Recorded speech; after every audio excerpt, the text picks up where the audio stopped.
I thought I'd do a short little video to try and sort of help explain how to change the battery in these Volvo Sport keys to save you going to the Volvo dealership and get your pants pulled down by them.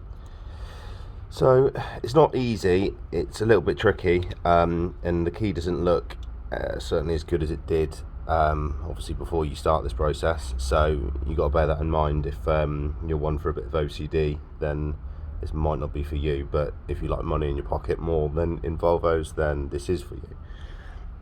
So as you can see, I've already taken this apart. This is the second time I've done it now. I think it's been about 1.5 to 2 years this key's lasted. I've been using it 3 or 4 times a day every week, so it's lasted quite well. I haven't tried it in water since I've taken it apart the first time, so I couldn't tell you how reliable it is once you've taken it apart to still be waterproof, so to speak. So as you can see, the two parts, that's what they look like. So I used a little bit of Araldite glue just in like the 4 corners when I re-put it back together, just to make sure it didn't come apart, and it hasn't, and it's been easy enough to take apart the second time.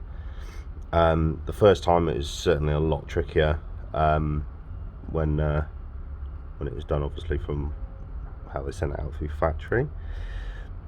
So I don't know if how well you can see this on this side of the key, which is the one that has like the serial numbers and all the rest of that jazz underneath there. That has like a lip. I'm trying to get the camera to focus. So that has a lip on this bit. You see on this one there is no lip. You see, camera to focus. There we go. So when you use a sharp knife to score it, I use like a Stanley knife, but any other sort of sharp and reasonably thin blade will do. You want to score down there all the way around the edges, so you want to make sure that would be essentially, you'd be looking at the top of that, and then you score right down there,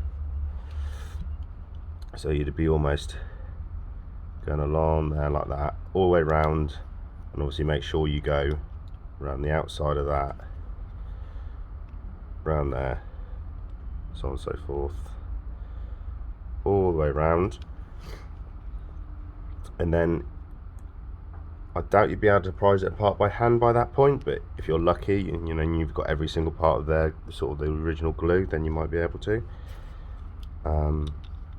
Otherwise you can use the blade, and like I do, you sort of use that as like a pincer, otherwise a small flathead screwdriver, but start in sort of more positions where you might not see it as visible. As you can see there on mine, that's from the first time I was doing this. So obviously there's a bit of damage there. I mean, obviously if I wanted to, I could score that back, use some sandpaper, grit, wipe it down in that, but I'm not that worried about it. For me, it's just a functional small key instead of the massive other keys that you get. So these keys, these batteries, sorry, they've got just a little bit of solder on. I've already taken mine off, but you only need a spot of solder, or you can reuse the solder that they have. So it's simply soldered on there, and then that part there is soldered to the battery itself. So you need to just unsolder that, replace the battery, use a 2032.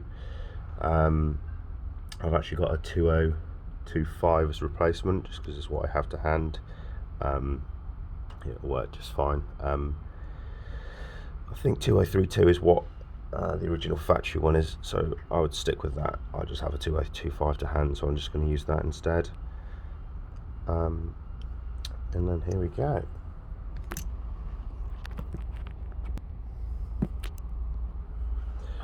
So what we need to do now is unsolder that part.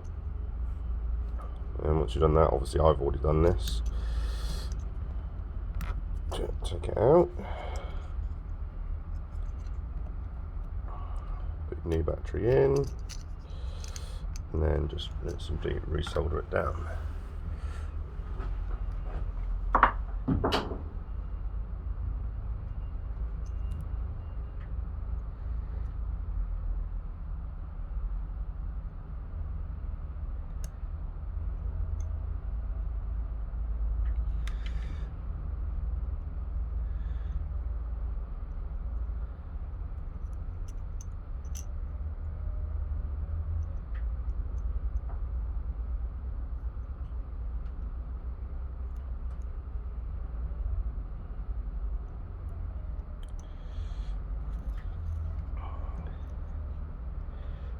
Hopefully you'll have more joy than me. This is nice and fiddly.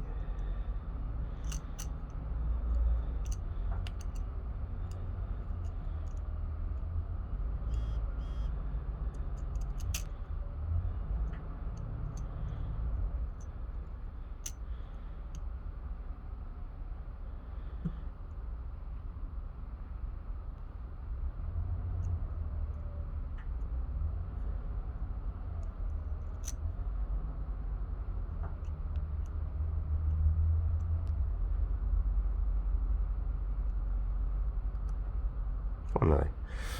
Right, and there we are. That's it. So all the differences with this battery is just a little bit thinner, that's all. But 2032 fits fine. This is a 2025. It might just mean I need to change it next year instead.